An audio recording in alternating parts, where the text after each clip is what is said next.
Dante said that the deepest circle of hell is reserved for betrayers, and as such it should come as no surprise that Troy Bradshaw found himself in the depths of hell. However, in the case of Mr. Bradshaw, Legal Lee was confident that he could find a way to game the system.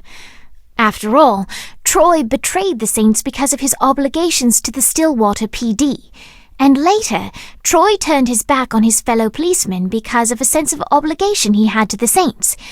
He was a man conflicted, and while the road to hell is paved with good intentions, ultimately, even in perdition, it would be cruel to punish a man for eternity for doing what they sincerely believed to be the right thing. While his wife Laura was admitted into heaven, the Heavenly Father was less forgiving of poor Tobias, whose shirtless antics as a crazed drug dealer firmly earned him a place inside the great inferno.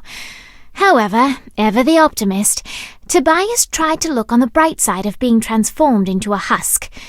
After all, while the removal of his signature dreadlocks was a disappointment, he was finally free from having to wear pants ever again. But while Perpetual Commando appealed to Tobias, he still yearned for Laura and her delightful snickerdoodles. Touched by his story and terrified by his demeanor, Legal Lee worked with renewed purpose to unite the two lovers.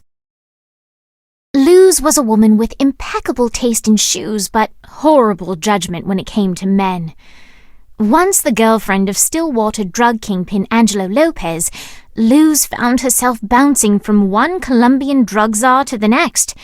She knew what she was doing was wrong, but let's be honest, who can really afford red-soled stilettos without a little drug money? But here in the fiery pit, with her possessions stripped bare, she had time to reflect on her past choices and realize her mistakes. Legal Lee saw a penitent woman and was compelled to help her. Of course, she could have been totally unrepentant and Legal Lee would still have taken her as a client, but at least a lesson was learned.